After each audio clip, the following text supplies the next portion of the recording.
bien. Buenas noches, hermanos. Dios los bendiga a todos. Estamos en la clase de Eclesiología 2 para el jueves 22 de agosto del 2024. Vamos a orar para comenzar. Padre, Dios eterno, Dios de la gloria, te alabamos, exaltamos y bendecimos tu nombre. Señor, en esta noche estamos aquí reunidos para estudiar. Señor, ayúdanos, Padre, porque queremos seguir creciendo en el conocimiento de tu palabra, de tu amor, y ser aquellos que puedan ser usados por ti para hablarle a otros de las grandes cosas que tú has preparado y tienes para nosotros, tus hijos. Señor, úsanos, Señor, para llevar el mensaje de salvación en Cristo Jesús, pues estamos llamados a ser discípulos. Te damos gracias, Padre, y esto lo oramos en el nombre de Cristo Jesús. Amén. Muy bien, ya estamos a ley de nada para terminar este trimestre. Tenemos estudiantes nuevos que se van a estar matriculando, estamos alegres por eso, estamos trabajando con ellos. Y también tenemos hermanos que se van a graduar después de terminar sus 60 créditos universitarios. Van a recibir su grado asociado en artes, concentración en estudios bíblicos. Así que estamos contentos por ellos y vamos a estar en septiembre, ¿verdad?, teniendo la entrega de esos diplomas y de sus transcripciones de créditos universitarios. Así que estamos contentos por ello. Pero los que siguen estudiando, pues es importante que usted esté claro que vamos a estar dando este próximo trimestre un número mayor de clases, ya que se nos unen a nosotros 2 profesores más. Así que vamos a estar con 4 profesores, ambos hermanos de muchos años en el Señor, con maestrías en teología. Así que estaremos hablando de eso pronto con más detalle. Hicimos un video de las clases que vamos a estar ofreciendo, especialmente para aquellos que están buscando estudiar algo corto y no terminar los 60 créditos, sino que tener clases que le ayuden en su ministerio, porque ya están trabajando. Así que estamos contentos por todo eso. Hoy nos vamos a concentrar precisamente en un tema que no quería dejar al aire, quería cubrirlo antes de que se nos fuera este trimestre, y es la predicación de la palabra como medio de gracia. Y también otra parte que no quería dejar fuera, y es la pureza doctrinal, confesión de fe. Entonces vamos a ver eso. Se tiene que entender que estoy poniendo la confesión de fe bautista. Eso no le quita a las demás confesiones de fe, pero lo que quiero es mostrar la importancia de las confesiones de fe, ya que muchos hermanos pues no son confesionales, y la realidad es que yo me he dado cuenta a través de los años, y aquellos que son confesionales creo que estarían de acuerdo conmigo, de que cuando tenemos claro en lo que nosotros creemos, nosotros podemos tener claro entonces por dónde vamos a caminar, y es mucho más fácil que estar en un bosque sin tener una vereda que seguir, sino que te metes por todos los árboles y te pierdes, ¿ok? Así que importantísimo eso. Muy bien.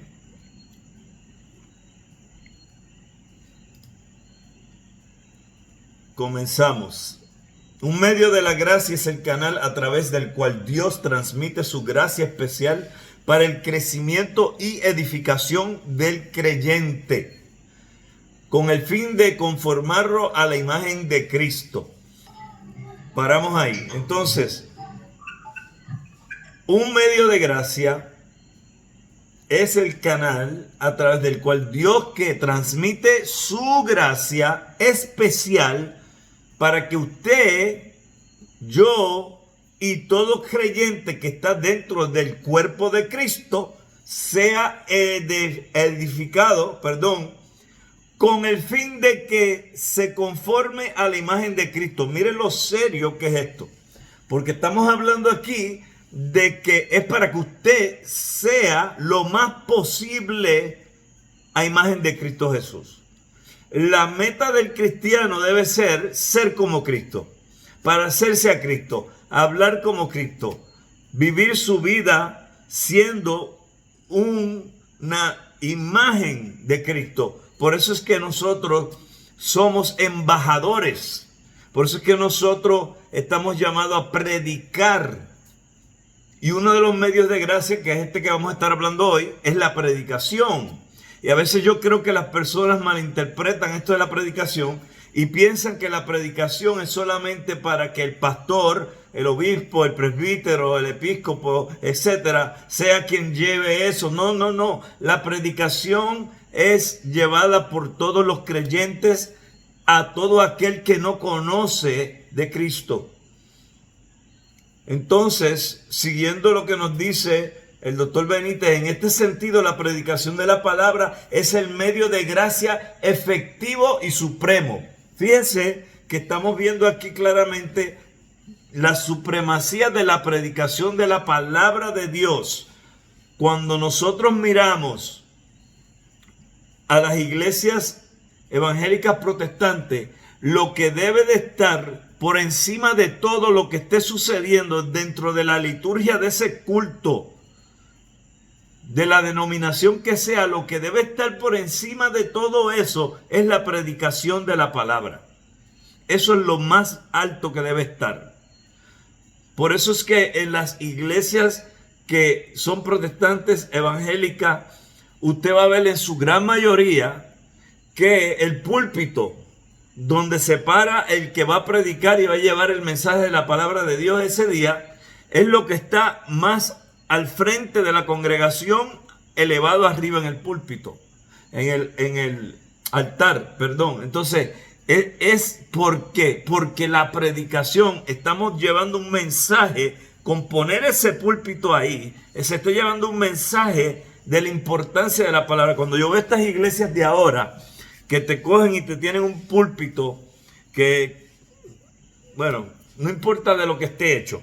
La cuestión es que lo relegan a una posición inferior donde está en lo que es el altar. Yo me cuestiono si ellos entienden la importancia de la predicación de la palabra y el lugar de la misma dentro del culto cristiano. Obviamente no estamos suscribiendo la predicación de la palabra solamente al lugar del culto. Estamos hablando de que también la palabra va a ser predicada fuera de las cuatro paredes de ese edificio donde se congrega la iglesia.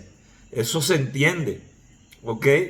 Pero ciertamente la predicación de la palabra es el medio de gracia efectivo y supremo. Las ordenanzas del bautismo y la cena son medios de gracia, pero estando acompañadas de la palabra de Dios.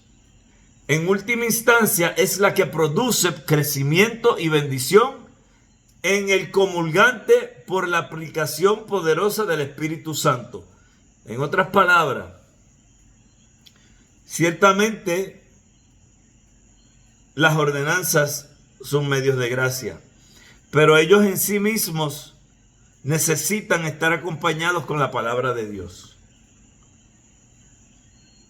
Porque la palabra de Dios está por encima. De hecho, sabemos de esos medios de gracia gracias a la palabra de Dios. La misma palabra es la que nos dice acerca de estas dos ordenanzas o sacramentos que tienen que llevarse a cabo. Berkhof, a propósito, declara: la Biblia no solo es principium cognoscendi de la teología, o sea, conocimiento de Dios, sino que es también el medio que emplea el Espíritu Santo para la extensión de la iglesia y para la edificación y nutrimiento de los santos. Entonces, la palabra de Dios tiene varios propósitos. Ciertamente el propósito principal de la palabra de Dios es llevar al convencimiento por medio del Espíritu Santo, trabajando con el predicador o el pastor, la palabra de Dios, el Espíritu Santo respaldando todo eso y llevando el convencimiento a la persona. Por ende, lo primero que vamos a hacer cuando vamos a predicar, vamos a predicar para que las personas sepan que Cristo es el camino. Es para salvación y vida eterna. Pero no se queda ahí, porque una vez los hermanos están salvos ya, ya son hermanos, ya son creyentes, inclusive o se han bautizado o están en el proceso de bautizarse. Ahora hay que llevarlos a que crezcan en la palabra.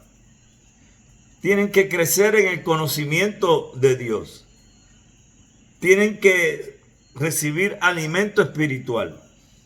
Por eso es que cuando estamos en el cuerpo local reunidos, tiene que haber una enseñanza donde el pastor esté llevando a cabo todo el consejo de Dios. Por ende, nosotros tenemos que movernos por todas las Sagradas Escrituras, mirando qué vamos a predicar, tomando en cuenta cuál es la necesidad del cuerpo local. Por eso es que Dios pone pastores, pone obispos, presbíteros, episcopos, porque Dios quiere que esa persona que Él ha llamado al obispado esté dándole a los santos del cuerpo local lo que ellos necesitan, y por ende, como Él es el que los pastorea, Él es el que los conoce, Él es el que está teniendo comunión, compañerismo con ellos todo el tiempo, Él sabe las necesidades de ese cuerpo local. Por ende, cuando Él se sienta a preparar su sermón, no es un sermón que está sin propósito, sino que lleva un propósito directo, concreto, para que sea efectivo con ese cuerpo local. ¿Ve? Entonces, podríamos decir que si ciertamente alguien que no es del cuerpo local llegase ese día como visita y empezara a recibir la predicación y es tocado por ella, es porque la predicación es palabra de Dios y es medio de gracia y el Espíritu Santo la está respaldando. Pero más allá, cuando miramos los que están en el cuerpo, podemos ver claramente que ellos sí van a entender más aún lo que se está predicando, porque ellos ven claramente que el pastor ha preparado un mensaje que era necesario que ellos escucharan. Por eso usted siempre me va a escuchar a mí hablando de la importancia del cuerpo local. Si ciertamente la Iglesia Universal es en el cuerpo local donde yo voy a realmente crecer y ser nutrido con mis hermanos en la fe, todos juntos, y más allá de la predicación del pastor,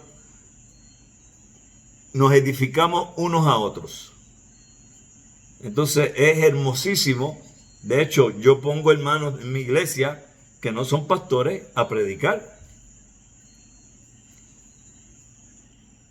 porque yo siempre he dicho que yo prefiero poner a un hermano que no es pastor, que es de nuestra iglesia y que está claro en lo que creemos, a invitar a alguien de otro lado que yo ni sé quién es, no estoy seguro quién es, y esto lo veo que muchas iglesias cometen ese error.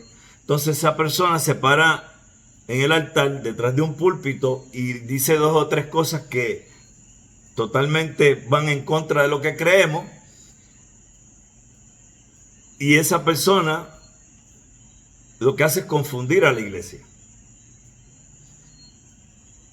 Por eso es que el cuerpo local tiene que estar, todo ese cuerpo local, unidos en su pensar. De hecho, en nuestra iglesia tenemos podríamos decir que un eslogan, ¿verdad? No sé cómo se dice eso en español, pero es todos en un mismo pensar y en un mismo sentir. Y esto viene de lo que dice el apóstol Pablo. Todos en un mismo pensar y en un mismo sentir. ¿Quiere decir que todos vamos a pensar todo igual, exactamente igual? No. ¿Quiere decir que todos vamos a estar claros en lo que creemos acerca de Cristo y su iglesia y de su cuerpo dentro de ese cuerpo local? Sí, tiene que ser así, pues si no va a haber división. Amén. Vamos a seguir.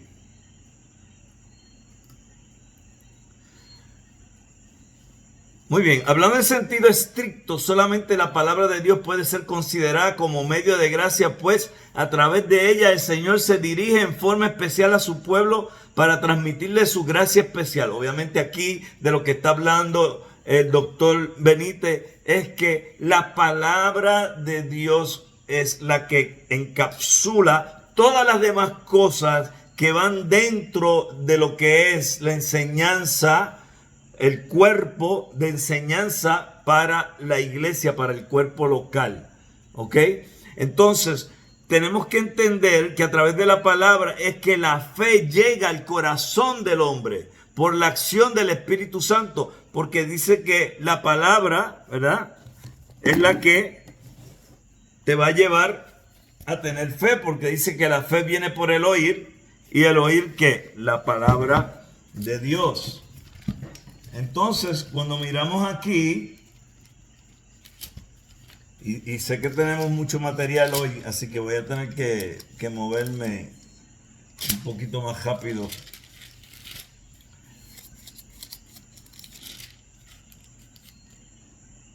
Pero aquí vemos claramente ese pasaje en Romanos 10:17, ¿verdad?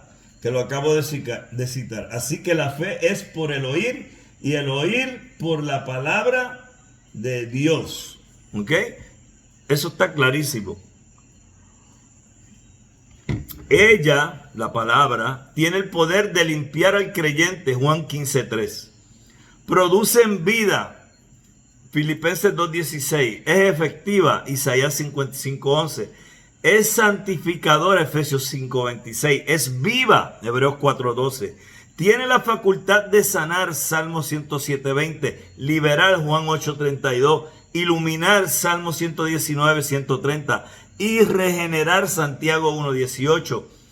Ella es fuente de vida nueva, 1 Pedro 1:23. Y alimento espiritual, 1 Pedro 2:2. Pero la palabra ofrece todas estas gracias solamente cuando el Espíritu Santo la aplica al corazón del hombre.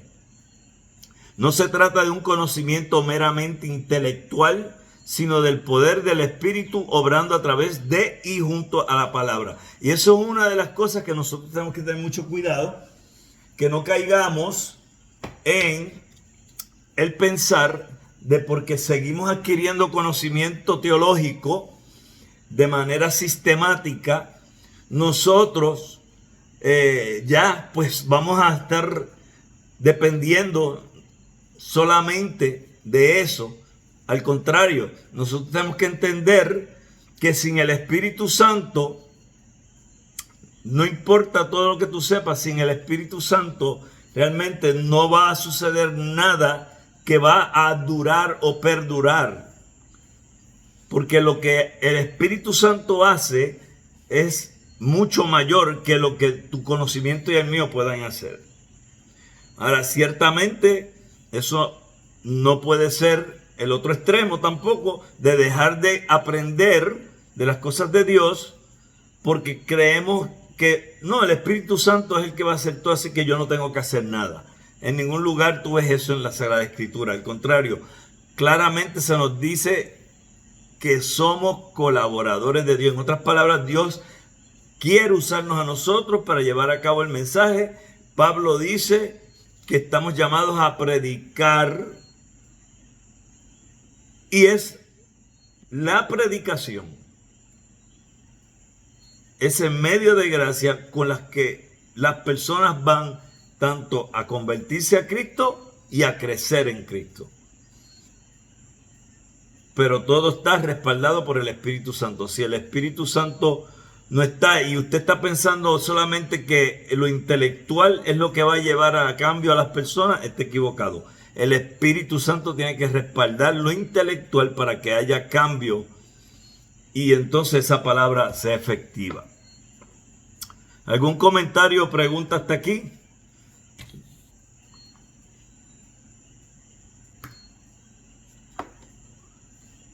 Ok.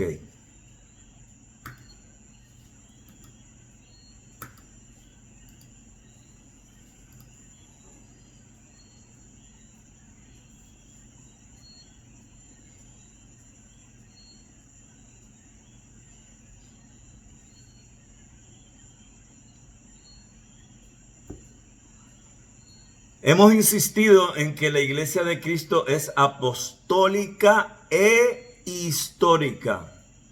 Es apostólica e histórica. Toda verdadera iglesia debe tener las marcas distintivas que presentan las Sagradas Escrituras. Hoy día, así como en toda época de la vida de la iglesia, han surgido congregaciones locales que se desvían notoriamente de la doctrina y práctica apostólicas. Hermanos, nosotros somos una iglesia que sigue las enseñanzas de Jesucristo y sus apóstoles.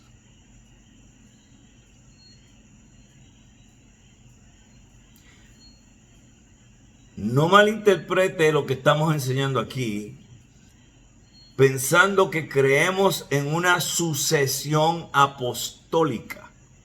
Nosotros no creemos en eso.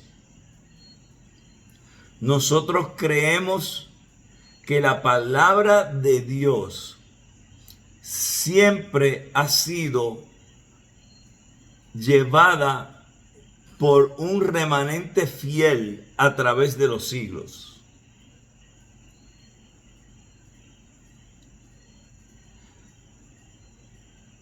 Hoy día, así como en toda época de la vida de la iglesia, han surgido congregaciones locales que se desvían. Ahí está el problema, notoriamente de la doctrina y práctica apostólica, se desvían. Esto lo venimos viendo desde el primer siglo. Es más, hermano, no ha habido un tiempo en la historia de la iglesia que esto no haya sucedido. Lamentablemente, pero es la verdad. En el tiempo apostólico, algunas congregaciones habían permitido la entrada de graves errores doctrinales y prácticos, las cuales recibieron la reprensión del Señor. No obstante, continuaron siendo consideradas iglesias del Señor. Ejemplo de esto es la iglesia de Corinto. Pablo les llama iglesia de Dios y a sus miembros les da la designación de santos. 1 Corintios 1:2. Fíjate que una de las cosas que se tienen que entender es que la iglesia puede caer en errores doctrinales, pero si se deja corregir. Ahí es que está la clave de esto, que la iglesia se deje corregir, porque la iglesia, y estamos hablando de estos cuerpos locales individuales, porque si tú te fijas, lo mismo que le dice Pablo, lo que le dice Pablo a la iglesia de Corinto, no es lo que le dice a la iglesia de Filipo, o no es lo que le dice a la iglesia de Roma. O sea que él está hablando específicamente en esa carta, aunque luego pasa a ser una carta circular, eventualmente es circular hasta el día de hoy porque estamos leyéndola. Pero en ese momento de tiempo, él está dándole a esa iglesia en específico que tiene unos problemas serios de errores doctrinales. Sin embargo, como esa iglesia se somete y corrige, ella sigue siendo una iglesia de Dios y sus miembros no dejan de ser santos del Señor. Entonces nosotros tenemos que entender que hoy en día eso está sucediendo también. Y antes de brincar ligeramente y lanzarnos a sacar a patadas a la gente, vamos a pausar, instruir, corregir, exhortar en amor, y entonces veamos el resultado de eso. Si se dejan corregir, es obvio que el Espíritu Santo está en esa iglesia. Si no se dejan corregir, pues tenemos un problema.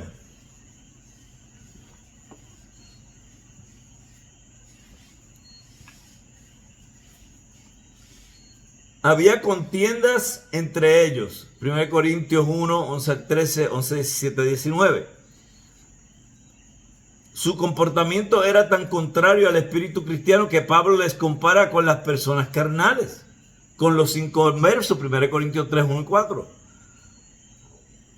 Encontramos un gran pecado sexual, estaba practicándose en alguno de sus miembros, y la iglesia estaba distraída manifestando y entreteniéndose con ciertos dones espectaculares sin disciplinar al ofensor. 1 Corintios 5, 1, 2. Y ustedes saben bien la historia de la que está haciendo mención aquí. Que este hombre tuvo relaciones con la esposa de su padre, que obviamente había enviudado, se había casado de nuevo y él había caído en esa fornicación. Un buen ejemplo es que luego, si te vas a 2 Corintios, te encuentras que esa persona fue restaurada y se le dio entrada nuevamente al cuerpo. Los creyentes estaban defraudándose los unos a los otros. 1 Corintios 6, 7, 8. Algunos profetas o miembros con supuestos dones de revelación estaban denigrando el nombre de Cristo, supuestamente dando revelaciones del Espíritu Santo. Falsa doctrina. 1 Corintios 12, 3. La búsqueda de dones espectaculares les había conducido al orgullo y el egocentrismo y a la falta de amor. 1 Corintios 13, 1, 2. Y eso, hermano, precisamente es algo que no ha dejado de suceder en las iglesias hoy en día.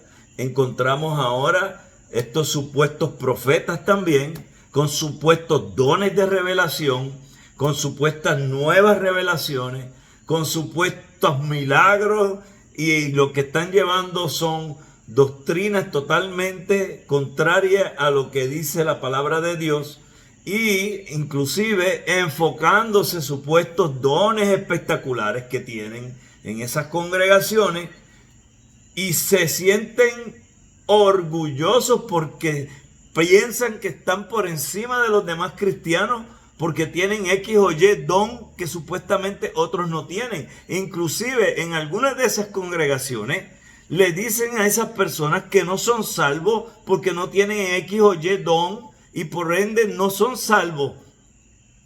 Totalmente opuesto a lo que dice la palabra de Dios, porque la palabra de Dios no dice que tú tienes que demostrar X o Y don para ser salvo. Tú lo que tienes que es confesar con tu boca y creer en tu corazón que Jesucristo es el Señor y que Dios le levantó de entre los muertos y dice que serás salvo.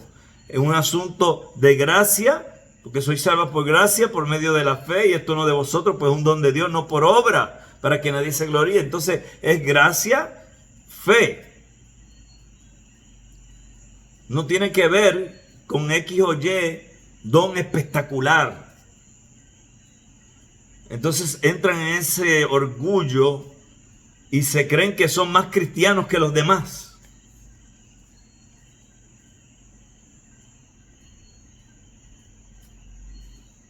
Y esas cosas se tienen que corregir en las iglesias, porque si no, lo que están haciendo es que están llevando falsa doctrina.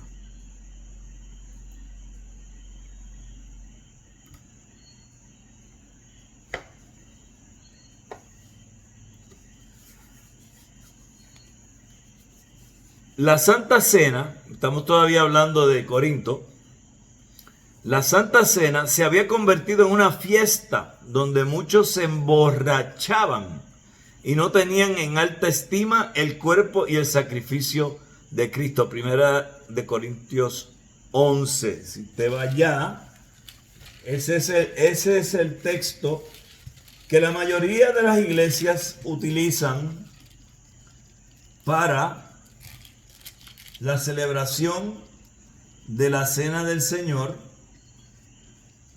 la Santa Cena,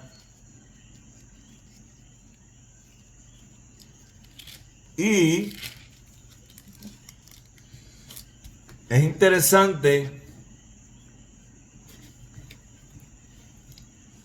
que en ese momento de la Cena del Señor que Pablo está hablando, él hace una amonestación, la cual hoy en día nosotros en nuestros cultos haríamos bien en repetirla.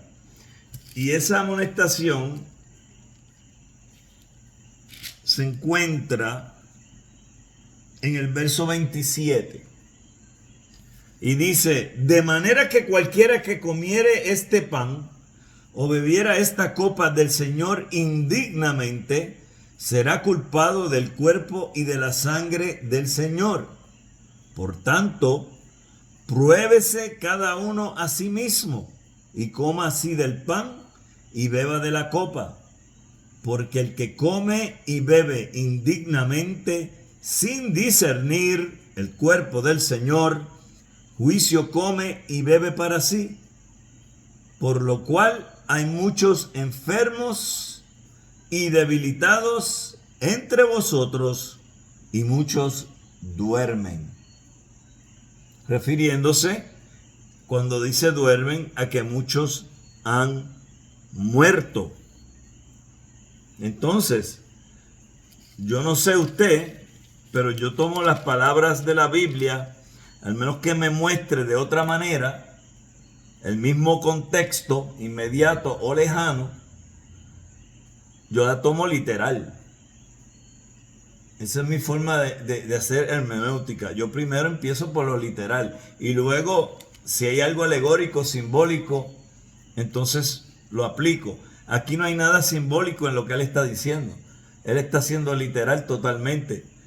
Entonces, cuando se toma la cena del Señor, nosotros, para tomarla dignamente, lo primero que tenemos que hacer es reconocer siempre la importancia de la muerte de Cristo en la cruz del Calvario por nosotros. Porque si eso nosotros no le estamos dando la importancia y el reconocimiento, nosotros estamos tomando la cena del Señor indignamente. Fíjense que aquí se menciona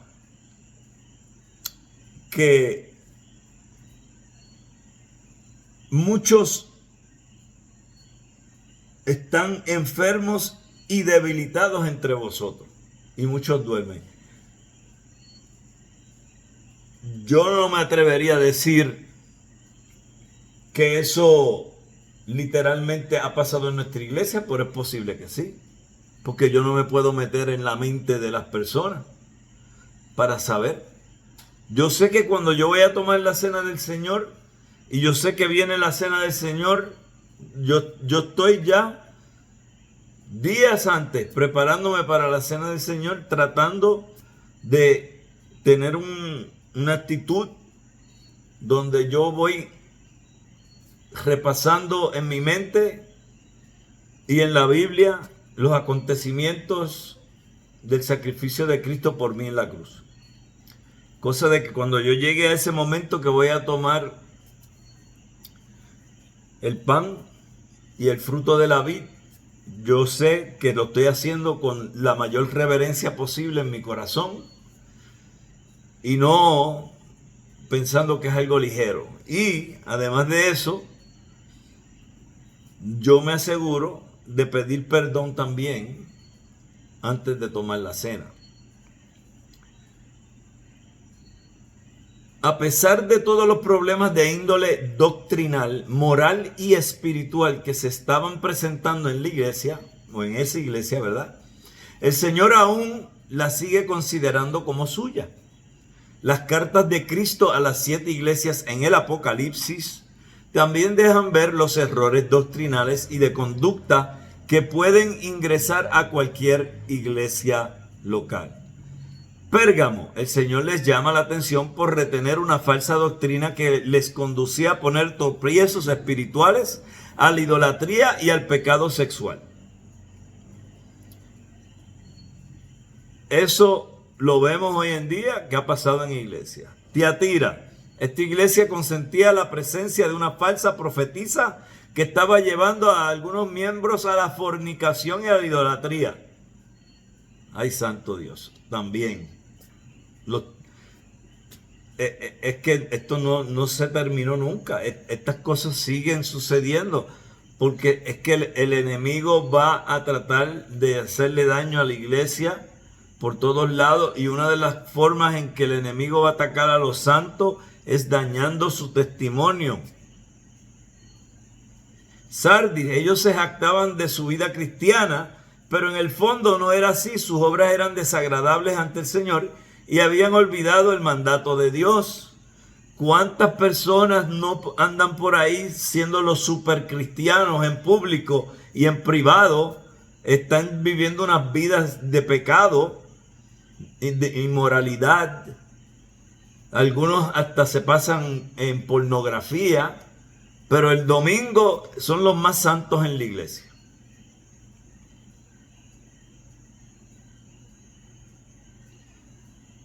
La Odisea, este es el caso de una iglesia que está a punto de convertirse en sinagoga de Satanás. Habían desviado tanto su rumbo que el Señor estaba a punto de vomitarlos. Él les dijo, porque no eres ni frío ni caliente, sino tibio, te vomitaré de tu boca. Y eso es una enseñanza para otro día.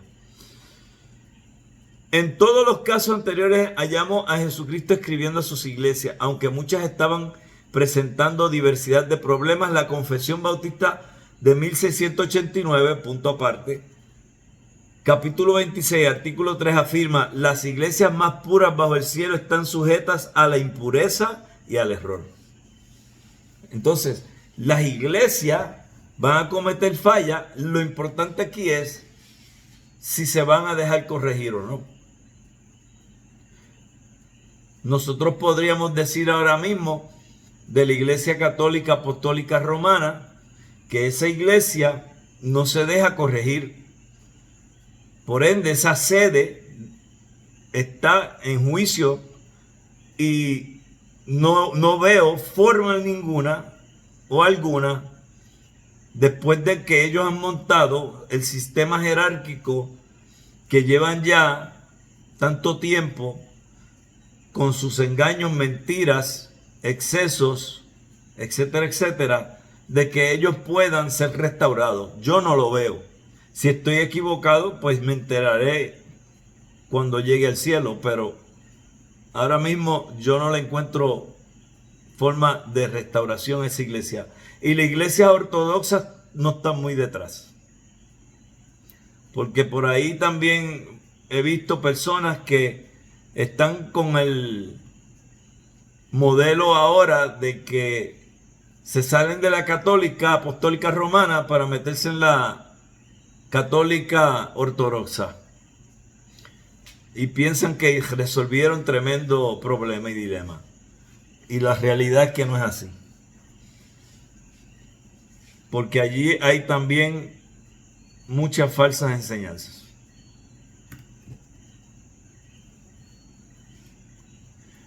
Así que, cuando hablamos de la... ¿Alguien tiene preguntas, comentarios de esto que hemos estado hablando? Por favor, adelante. Si tienen preguntas o quieren hacer un comentario.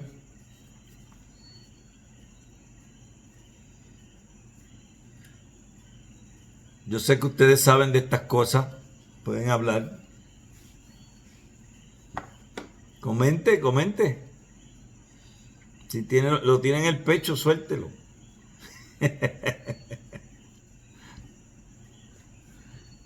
Dame un traguito de agua aquí en lo que ustedes dicen algo.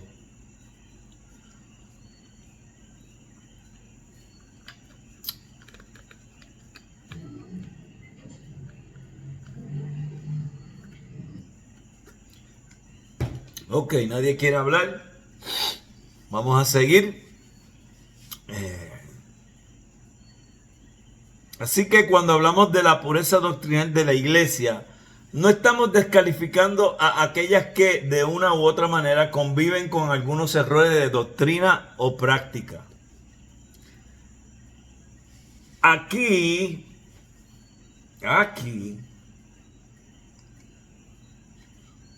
hay que pisar como si estuvieses caminando en papel de arroz.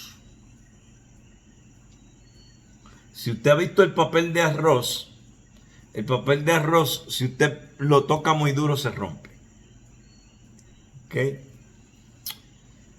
En inglés le llaman caminando o walking on eggshells, caminando en cáscaras de huevo. Bien difícil, ¿verdad? Que usted le pise un huevo y no se rompa. ¿Por qué digo eso?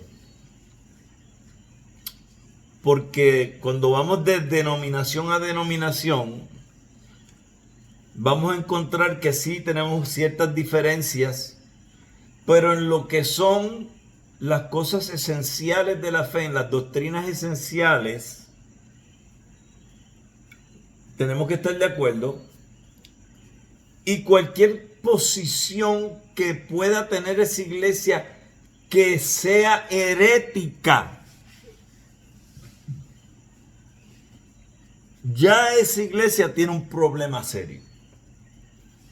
Por ejemplo, de una herejía que no puede haber en la iglesia es pensar que Jesucristo no era Dios. Eso es una herejía. Jesucristo era y es Dios. ¿Ok? Pero hay iglesias que se han desviado. Desde el primer siglo vemos iglesias desestimando que Jesús era Dios. Así que este párrafo que estamos leyendo aquí, de que conviven con algunos errores de doctrina o práctica, tienes que tener cuidado de no ampliarlo a tal forma que le des cabida a cuanta cosa que podría ser inclusive esta herética, por tal de justificar la permanencia de esa iglesia, de esa iglesia dentro de la gracia de Dios, porque necesariamente no es así.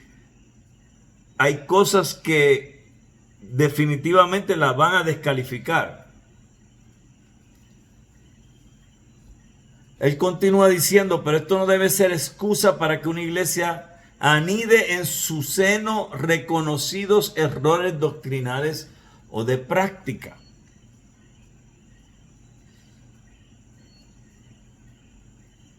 Ciertamente, la iglesia que anide, que deje que se meta dentro y empiece a crecer tal error, eventualmente termina siendo descalificada. Va a caer en juicio, porque se está apartando de lo que la palabra de Dios dice y están llegando a sus propias conclusiones. Recordemos que la historia es testigo fiel de cómo muchas iglesias, luego de permitir la entrada, consentirla, anidarla y darle el estatus de verdad a una mentira doctrinal, terminó convirtiéndose en sinagoga de Satanás. Hermano, ¿cuántas veces nosotros no hemos tenido que públicamente hablar con alguien en referencia a la idolatría? Digo, yo lo he tenido que hacer muchas veces. Yo he tenido que mencionar muchas veces que el rendirle adoración a cualquier cosa que no sea Dios es un pecado a tal nivel que te lleva a descalificarte de verdaderamente ser una iglesia del Señor. Pero ¿y cuántas iglesias no hay que están rindiéndole adoración a hombres, a mujeres, a santos vivos, a santos muertos, llevando a cabo idolatría con palabras de dulia, hiperdulia, latría, ejores, crasos? Se convirtieron en sinagogas de Satanás. Iglesias que siguen a un líder. Iglesias que dicen que son de Jesucristo, pero dicen que Jesucristo es el ángel Miguel. Locura. Sinagogas de Satanás. Entonces, toda iglesia local, fíjate que él vuelve a la iglesia local, porque es que ese es el concepto que yo pienso que, aunque ciertamente es una posición muy bautista, lo de la iglesia local, porque la iglesia bautista en su gran mayoría cree en el gobierno congregacional. No deja de ser igual de importante en cualquier otra denominación el entender que es en el cuerpo local que esas experiencias y esa vida cristiana es que se lleva a cabo, y funcionando unos miembros los unos con los otros es en ese cuerpo local donde se va a discipular a las personas, donde se les va a enseñar, se les va a amar, se les va a cuidar, etcétera, etcétera. Y el peligro es ahí donde entra, es en el cuerpo local. Por ahí es que entra. Y cuando vienes a ver, termina cogiendo por todo el cuerpo y se pudre todo. Por ende, de allí es necesario revisar constantemente si nuestra doctrina y práctica están ajustándose al fundamento apostólico. Él nos dice, no tenemos la iglesia perfecta en esta tierra, pero debemos buscar la perfección constantemente. Hoy en día estamos viendo cómo el desorden en algunos aspectos de la vida de la iglesia crece y se extiende por todas partes. Cada día surgen nuevas tendencias, movimientos, doctrinas y prácticas extrañas a las escrituras y nadie dice nada. ¿Por qué nadie dice nada? Porque la gente no quiere que nadie se vaya a enfadar. Adelante, hermano Steven.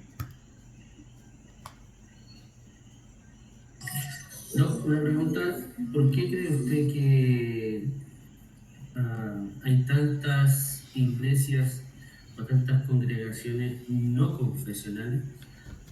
Porque si le pregunto al revés, yo creo que usted y yo vamos a estar de acuerdo en las razones por las cuales creemos que hay una infinidad, ¿cierto?, de ventajas en la confesionalidad.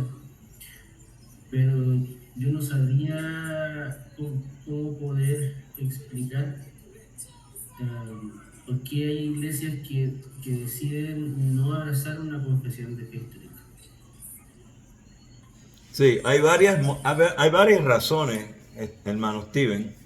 Ciertamente podemos empezar desde las más básicas, que serían ya ni sencillamente la ignorancia que hay dentro del pueblo por los líderes de esas congregaciones, pero también hay unos prejuicios que se han establecido en contra de las confesiones de fe, precisamente porque las tratan como si fuese algo proveniente del catolicismo romano. Entonces, las iglesias que no quieren para nada ser comparadas o que piensen que están cerca de lo que es el catolicismo romano, por tener esa mala noción de lo que son las confesiones de fe, no las toman, no las llevan como parte de la enseñanza en la iglesia. Y es muy triste porque Ciertamente, si nos vamos a mirar la gran masa de iglesias que existen en el mundo, la mayoría de ellas no se adhieren a confesiones de fe. Y esa es la realidad. Inclusive, no tienen ni siquiera en algunos casos, que sería lo más sencillo, no tienen ni siquiera una carta de declaración de fe de ese cuerpo. Ni eso tienen. Tú llegas y te sientas y en ningún sitio está, ni oyes que se hable. Un buen ejemplo, nosotros en nuestra congregación, cuando llega una visita, se le dan varios papeles y entre esos papeles está lo que nosotros creemos proveniente de la Confesión de Londres del 1689, y es un panfletito y tú lo abres y ahí te dice todo, cosa de que el que vino, cuando se vaya para su casa, no pueda decir que no se le dijo, mira, esto es lo que nosotros creemos, ahí lo tienes, si no lo leyó. Pero ese problema, Steven, ¿sabes cómo es la única manera que se resuelve? Que en los diferentes seminarios, institutos, haya la capacidad de reclutar personas que van a ese tipo de iglesia y escuchen precisamente esto, que vean como yo pongo ahí una confesión de fe en una clase como esta y se pregunten qué es esto, de qué están hablando. Y entonces eso puede iniciar el fuego de moverlos a cambiar. Aquí en Puerto Rico hemos visto iglesias que eran pues de un corte totalmente anticonfesional y han dado un giro totalmente de 180 grados, porque cuando entraron a estudiar y vieron la bendición de las confesiones de fe para la congregación, dijeron, espérate, nosotros estamos mal, tenemos que ponernos al día, y han cambiado. Pero son las menos, no son las más. Entonces, tú tienes la bendición de haberte moldeado en un lugar donde el que te enseñó, el que te mentoreó, el que te discipuló, etcétera, etcétera, te encaminó hacia eso. Quizás el resto lo terminaste de completar tú por tú mismo estudiarlo, pero no todo el mundo es así. Y también, cuando mencioné lo de la ignorancia, hay muchas iglesias que están en lugares donde nadie que tiene la visión confesional llega allá. Y los que inclusive establecen esas iglesias son misioneros que no son confesionales, y por ende todas las iglesias hijas que salen de la iglesia madre en el aspecto de usar terminología de misionología, que le llamamos a la iglesia madre a la primera iglesia que se funda en ese lugar y de ahí salen hijas, pues son una reproducción de ella y continúan haciendo lo mismo. Entonces, cuando vienes a ver, tienes un montón de iglesias por todos lados que ninguna nunca fue enseñada confesionalmente, porque nadie tuvo esa visión. Era otra forma de pensar la que había. Adelante, José.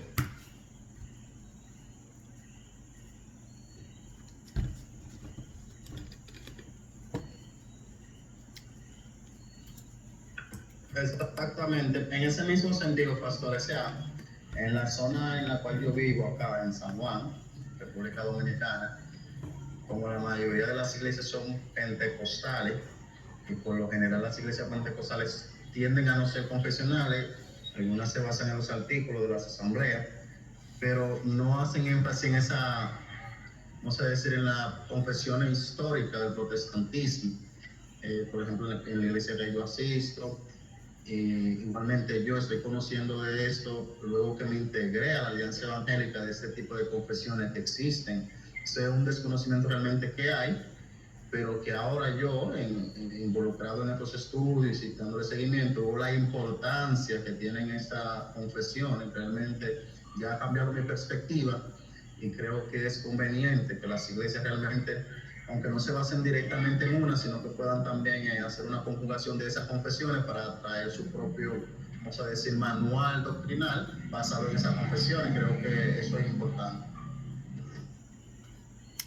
Excelente, hermano José, porque yo conozco bien lo que estás hablando, ya que eh, la República Dominicana y estoy tratando de pensar los diferentes sitios. Nosotros tenemos muchas iglesias de bautistas de nuestra asociación allá y lamentablemente lo que tú dices es verdad, pero eso también sucede acá en Puerto Rico y sucede en otros lugares. No creas que es la República nada más, es en muchos lugares. Por eso dije que la mayoría de las iglesias no son confesionales. Y al tú mencionar a nuestros hermanos pentecostales, ciertamente vimos que en el siglo XX las iglesias que tuvieron más crecimiento fueron las iglesias pentecostales. La razón es que la iglesia pentecostal estuvo dispuesta a meterse a donde otras denominaciones no se metían. Entonces veíamos que los pentecostales se metían en lugares muy pobres, en las montañas bien arriba, donde nadie iba, ellos iban y crecieron de una forma tal que es el movimiento que más crecimiento tuvo en el siglo XX, el movimiento pentecostal. Que no estamos de acuerdo con muchas de las cosas que ellos hacen, no, pero de que pueden ellos cambiar eso y empezar a entender la importancia de ser iglesias confesionales, claro que se puede, pero volvemos aquí. Tú dices que tú cuando entraste a la alianza te diste cuenta, empezaste a aprender precisamente. Eso es lo que tiene que suceder, que las personas tienen que estar abiertas a estudiar, aprender y crecer y no quedarse en sus burbujas. Porque los que se quedan en las burbujas y no salen a ver qué más hay para poder enterarse realmente si están en lo correcto o no, mira, nunca van a conocer estas cosas y se van a quedar en el mismo sitio por toda la vida hasta que mueran. Así que te felicito a ti y a todos aquellos que salen de la burbuja y se dan cuenta que el cristianismo es mucho más rico que solamente un grupo en específico. ¿Ok? Muy bien, excelente. Entonces, nos dice el doctor Benítez que es necesario revisar constantemente si nuestra doctrina y práctica están ajustándose al fundamento apostólico. No tenemos la iglesia perfecta en esta tierra, pero debemos buscar la perfección constantemente. Cuando él dijo eso y luego entramos al desorden de lo que estamos viendo en iglesias donde estas tendencias extrañas, doctrinas raras, y nadie dice nada, nadie habla, todo el mundo se queda callado, porque están en esa situación de que no quiero ofender a nadie, porque eso es lo del siglo XXI. El enemigo ha puesto en la cabeza de las personas que decir la verdad es ofender, porque como él es el padre de la mentira, pues vamos a seguir mejor en la mentira y no ofender a nadie, a decir la verdad y que se ofendan. Y esto tú lo ves que se ha movido por todo el cristianismo Y las iglesias que tú ves que mantienen sana doctrina son aquellas que no tienen el miedo de decir esto está mal y esto está mal y hay que corregirlo y eso no se puede permitir. Si no pasa eso en nuestras iglesias, vamos a tener iglesias que en vez de predicar la palabra de Dios, caerán en ser predicadores para aquellos que tienen comezón de oír. Y les dirán lo que ellos quieren oír y no lo que necesitan oír. Por ende, las verdaderas iglesias del Señor Jesucristo no andan tratando de maquillar, de bajar el nivel, de dar un mensaje que suavice. No. Las iglesias del Señor hablan en amor, pero hablan claro. Así dice Dios. Así dice el Señor. Esto dice el Señor. Y se predica. No es mi opinión. No es lo que leí en el libro de las 10 maneras para ser un mejor ser humano en el planeta Tierra. No. Es la palabra de Dios clara, precisa, concisa, directa, sin darle vueltas a la cosa. Si tú eres una persona que realmente el Espíritu Santo está obrando en ti, tú vas a recibir la palabra y no te vas a ofender. Al contrario, vas a dejar que la palabra te corrija, te exhorte y te lleve a un verdadero cambio. Y por eso es que podemos decir que son bien pocas las mega iglesias que son de sana doctrina.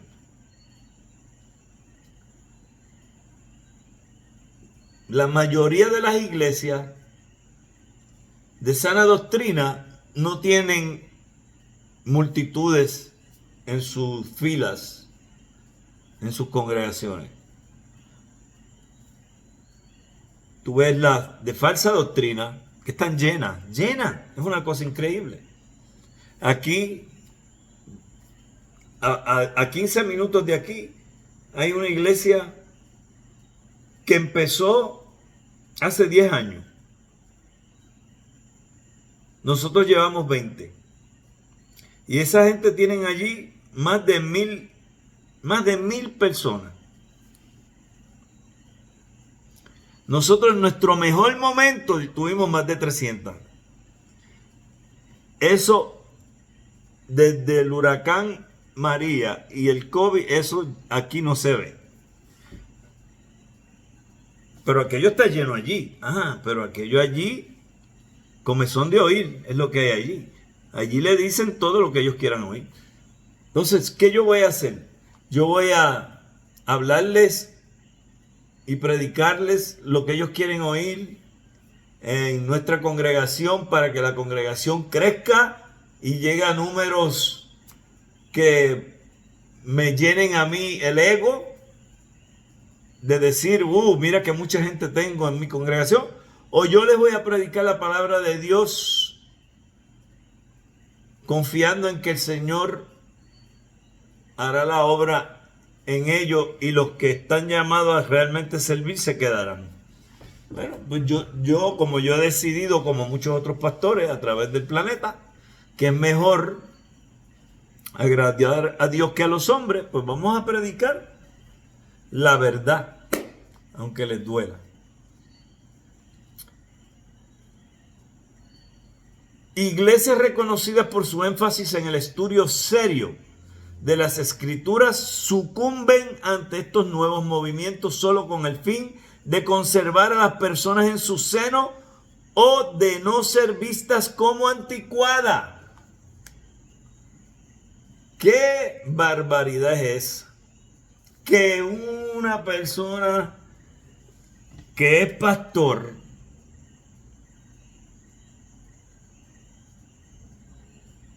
para estar de acuerdo con los tiempos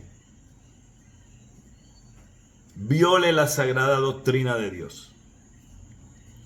El modernismo, el posmodernismo, el pluralismo, el relativismo y el ecumenismo, que ese lo han tratado de maquillar tanto, el ecumenismo.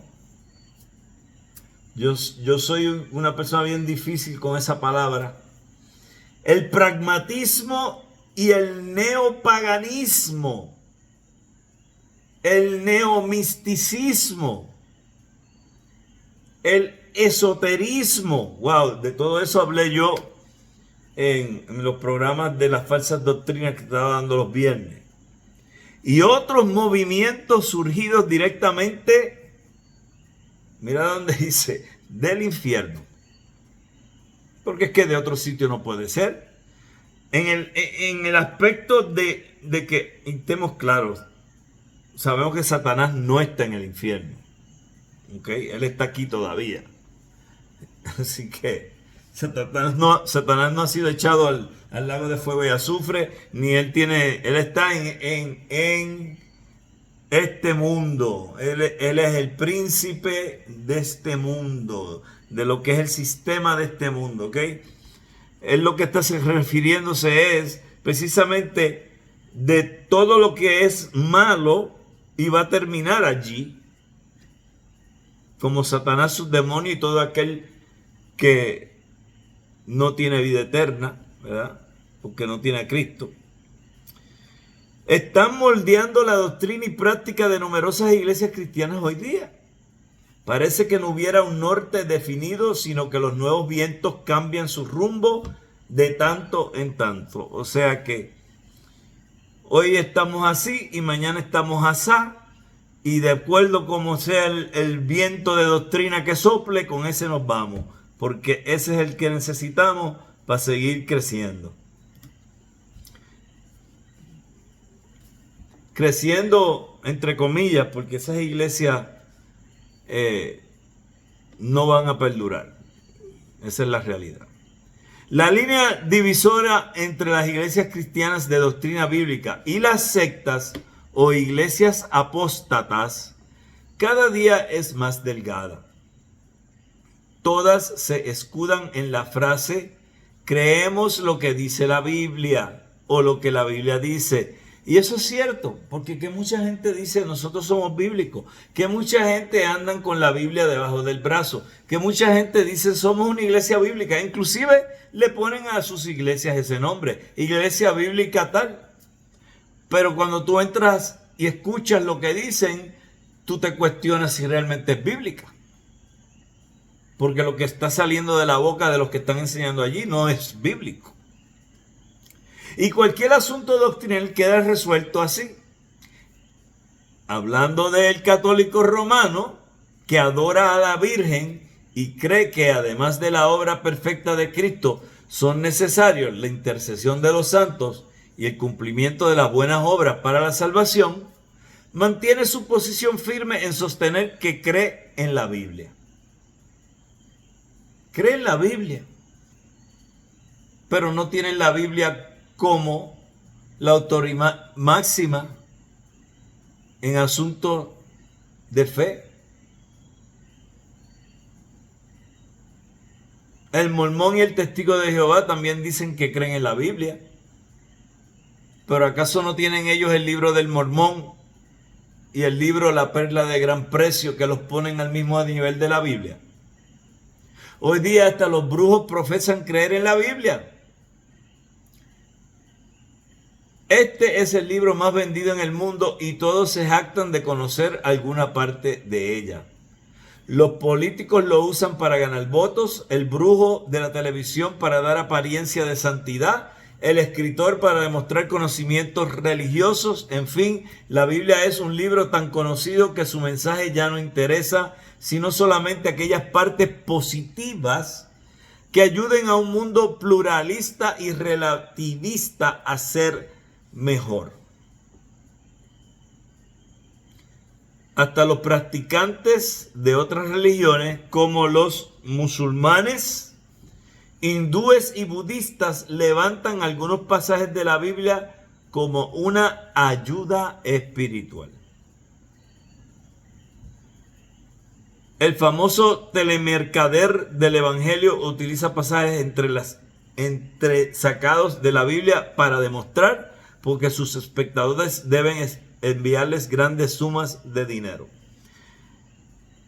Esto comenzó en el siglo XX, lo de los teleevangelistas. En Estados Unidos hubo un tiempo en el siglo XX donde todavía no existían, como hoy en día, las grandes cadenas de cable TV y los programas de pedir y pagar, y obviamente lo que es de este tiempo ahora, que son los Netflix y los Hulu y todas esas cosas. Y estos televangelistas compraban tiempo en cadenas de televisión principales en Estados Unidos y se hicieron multimillonarios llevando falsas enseñanzas. Hasta el día de hoy esa conducta continúa, no solo pagando en cadenas grandes de Estados Unidos tiempo para que sean oídos, sino que han ellos inclusive hasta establecido sus propias cadenas de televisión. En el caso del mundo hispanoparlante, hay una gran cadena que se llama la cadena de Enlace. Y me imagino que todos ustedes saben de lo que estoy hablando. En ese lugar usted puede conseguir quizá 2, 3, quizás 3 a lo sumo buenos predicadores. Todo lo demás es falsa doctrina, lo que enseñan ahí.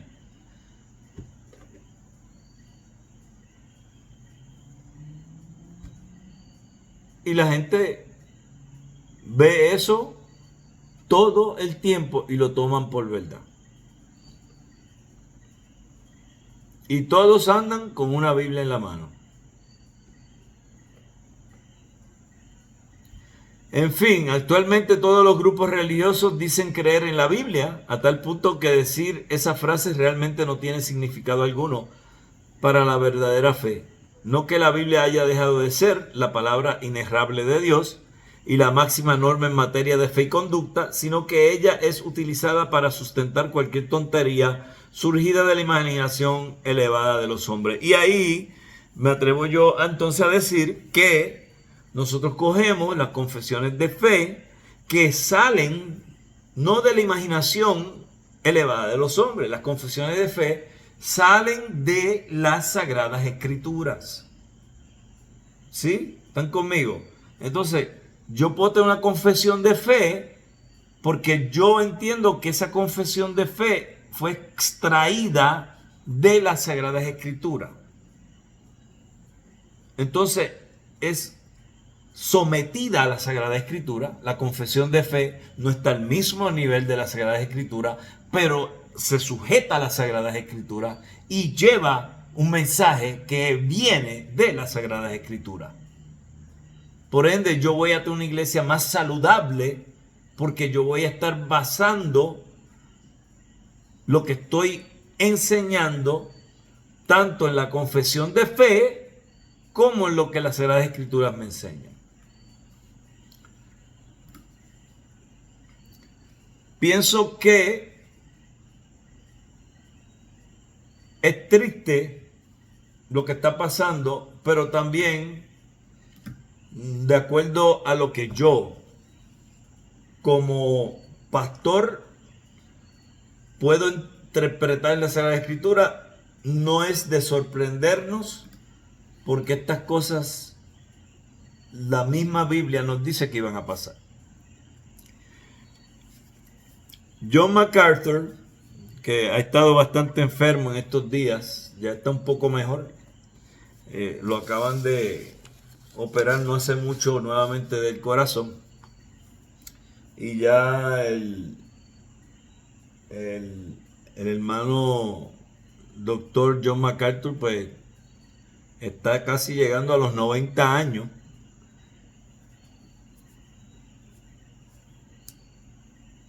yo estoy de acuerdo probablemente con un 80% de lo que él enseña. Escribe al respecto y citamos: el pueblo de Dios siempre ha estado plagado con doctrinas falsas. Ha sufrido la invasión de falsos profetas y maestros a lo largo de los siglos. Satanás, ahí está, Satanás intenta confundir al mundo ahogándolo en un mar de engaño. Fue la presentación distorsionada de la verdad que Satanás hizo a Eva lo que hundió a la raza humana en el pecado. Génesis 3, 1 al 6. La corriente continua de falsa enseñanza ha sido tan acumulativa que es más ancha y profunda ahora que nunca antes. Es pandémica la falsa enseñanza acerca de Dios, de Cristo, de la Biblia y de la realidad espiritual.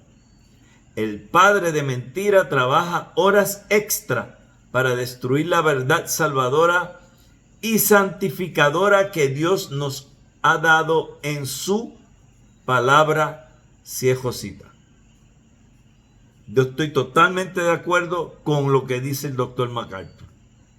Totalmente de acuerdo. Y el que no tenga claro que nuestra lucha no es contra sangre ni carne, sino contra potestados, principados, huestes de maldad en lugares celestes.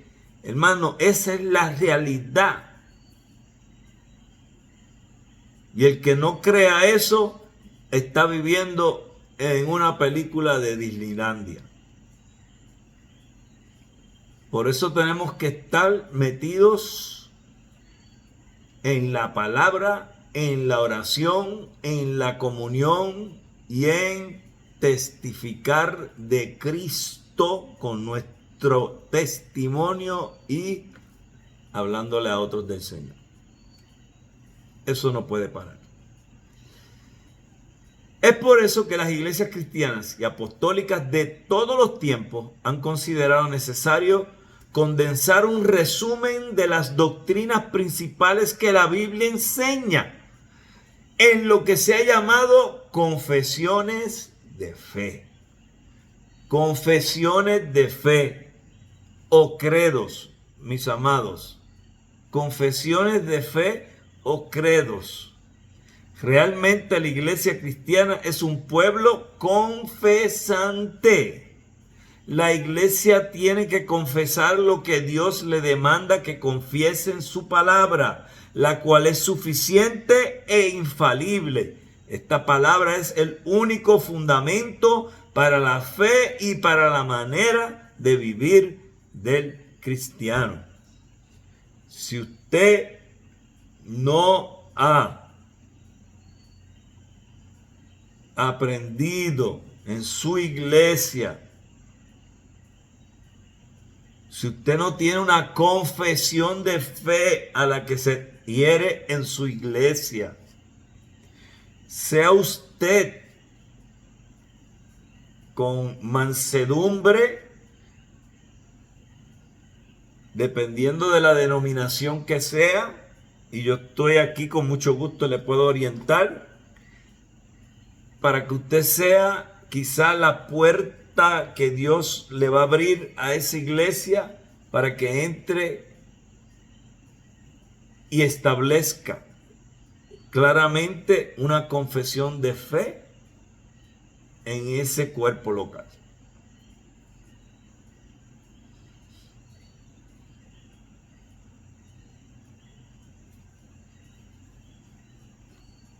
Comentarios.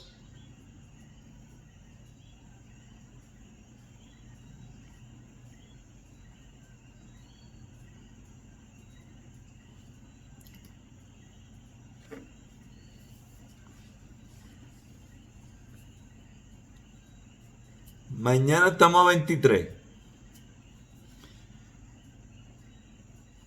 Yo espero en Dios. Voy a tratar todo lo posible por mandar mañana sin falta las páginas que vienen en el examen. Los videos van a estar ahí. Usted puede ver los videos. Si a usted le gusta escucharme a mí, pues usted pone el video y me oye.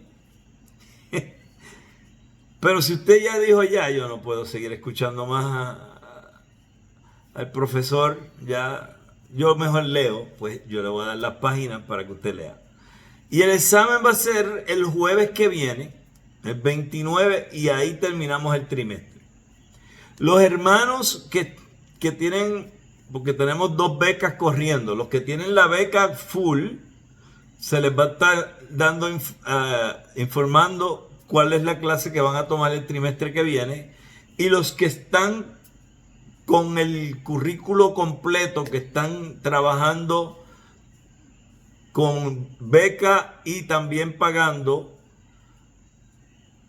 ya tenemos planificado el ofrecer hasta 8 clases en el trimestre que viene. 8 clases, ¿ok? Así que usted puede escoger el número con el cual usted se sienta cómodo de las 8 clases. Obviamente sabemos que mientras más clases coja y complete, pues más rápido usted se gradúa. Si usted no está en busca de el título, solamente está porque quiere aprender, bueno, pues coja las clases que usted entienda que pueda manejar, ¿ok?